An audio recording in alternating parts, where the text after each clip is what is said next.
Il y a 2 jours et 4 jours, j'avais publié 2 vidéos où je racontais des anecdotes sur les groupes ou les membres des groupes de la CAN 2025.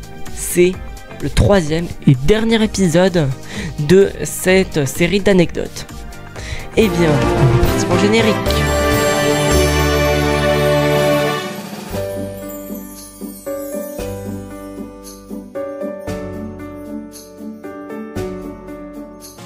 Pour le groupe 5, qui est composé de la Guinée équatoriale, du Burkina Faso, de l'Algérie et du Soudan, on est parti pour une anecdote sur l'Algérie. Pour l'Algérie, est-ce que vous aviez déjà entendu parler du match de la honte?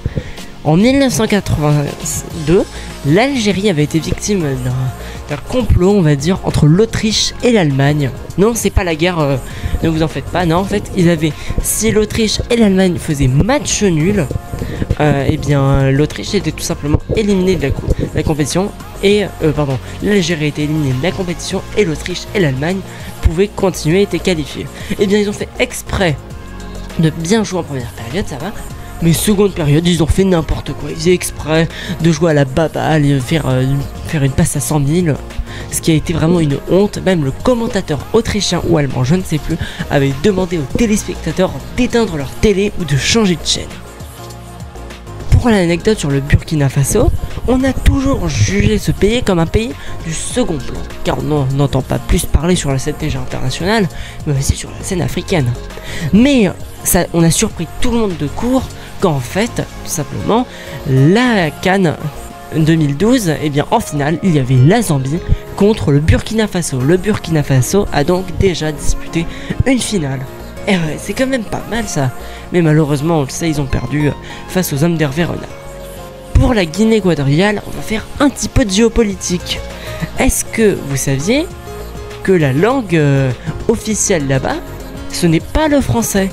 Mais pourtant, quand on regarde une carte, c'est plutôt dans la zone franco-anglaise des colonies, quand l'Afrique était colonisée par l'Europe. Eh bien non, on parle là-bas espagnol, car la Guinée équatoriale est le seul territoire occupé par les Espagnols durant les colonies en Afrique, plutôt vers le sud, car les territoires possédés par l'Espagne étaient le Rio de Louro, qui est aujourd'hui l'actuel Sahara occidental, et après une zone de protectorat autour de la ville de Tanger dans le Maroc actuellement. Donc c'est un peu étonnant, une petite enclave comme ça, on parle espagnol. Le Soudan, ils ont déjà gagné une CAN, ça on le savait, mais ils font partie des membres fondateurs de la CAN. Ça rejoint en fait une anecdote que j'avais déjà faite dans la première vidéo sur l'Égypte. N'hésitez pas à aller voir la vidéo si vous ne l'avez pas vue, ou l'anecdote tout simplement. Eh bien, il fait partie des 3 pays fondateurs, des 3 premiers pays à disputer une CAN. Car pour la première CAN de l'histoire de l'Afrique, eh bien, il n'y avait que 3 équipes. Le Soudan, bien sûr, l'Égypte et l'Éthiopie. Et cette CAN a été remportée par l'Égypte.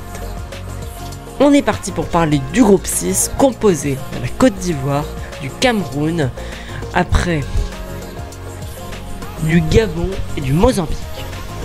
Déjà pour la Côte d'Ivoire, dernier vainqueur de la CAN, après une CAN totalement rocambolesque, mais vraiment c'est quelque chose dont j'ai pété mon crâne, vous imaginez même pas.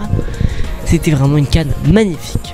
Eh bien, en fait, ils avaient aussi remporté une CAN, c'était en 2017 ou en 2018, j'ai oublié, et leur coach était Hervé Renard. Mais pourquoi c'était Hervé Renard? Parce qu'en fait, Hervé Renard, eh bien, il leur avait fait perdre la CAN quand il était avec la Zambie. Tout simplement. C'est malheureux, mais ils avaient perdu, donc, comme on dit, le fantôme d'Hervé Renard les hantait. Et donc, ils ont immédiatement fait venir Hervé Renard et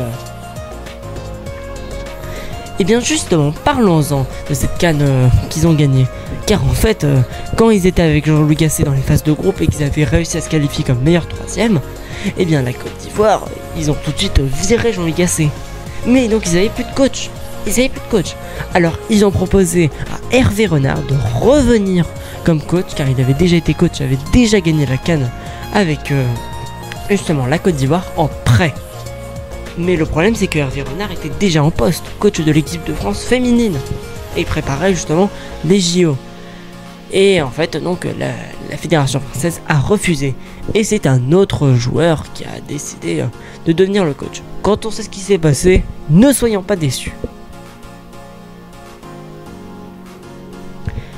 Elle va être très courte l'anecdote sur le Cameroun. Est-ce que vous voyez tous Roger Mila qui a donné naissance à cette photo assez ironique? Et bien justement, quand il avait marqué ce but, il a fait une petite danse quand même que je trouve très sympa. Je vous mets la vidéo tout de suite. Pour l'anecdote sur le Gabon, on va parler de leur attaquant phare, Pierre-Emerick Aubameyang, qui a joué 1 an à l'OM. Je m'en souviens bien, ne vous en faites pas. Eh bien, sachez qu'il aurait pu jouer avec l'équipe de France. Et en plus, il avait été sélectionné avec l'équipe de France Espoir une fois. Mais il a décidé en fait de jouer pour le Gabon, se fixant dans sa vie 2 objectifs. Le premier, qualifier le Gabon à la Coupe du Monde. Et le deuxième, c'était de gagner le Ballon d'Or africain. Le premier objectif, il ne l'a toujours pas réussi, malgré quand même une trentaine de buts. Et le deuxième, il a parfaitement honoré en remportant le Ballon d'Or africain. Pour le dernier pays de cette CAN, on va parler du Mozambique. Le Mozambique, eh bien, c'est quand même un pays qu'on oublie un peu, mais sachez qu'une légende aurait pu y jouer. Eusébio, une légende portugaise du football. Mais pourquoi il aurait pu jouer? Parce qu'en fait, il était né au Mozambique et avait des origines mozambiquaises ou mozambiquoises, je ne sais pas. Mais donc, il aurait pu jouer soit pour le Portugal, soit pour le Mozambique. Et il a choisi le Portugal. Après, quand c'est la légende qu'il a été, ne soyons pas déçus. Voilà les amis, nous arrivons donc à la fin de cette petite série déjà sur les anecdotes des participants de cette CAN. On va se retrouver dimanche pour un dernier épisode, mais cette fois-ci on va donner nos pronos sur cette CAN. J'espère que vous y serez nombreux pour cet épisode. Après, si celui-ci vous a plu, n'hésitez pas à le liker, n'hésitez pas à vous abonner. D'ici là, portez-vous tous très très bien. Ciao les gars.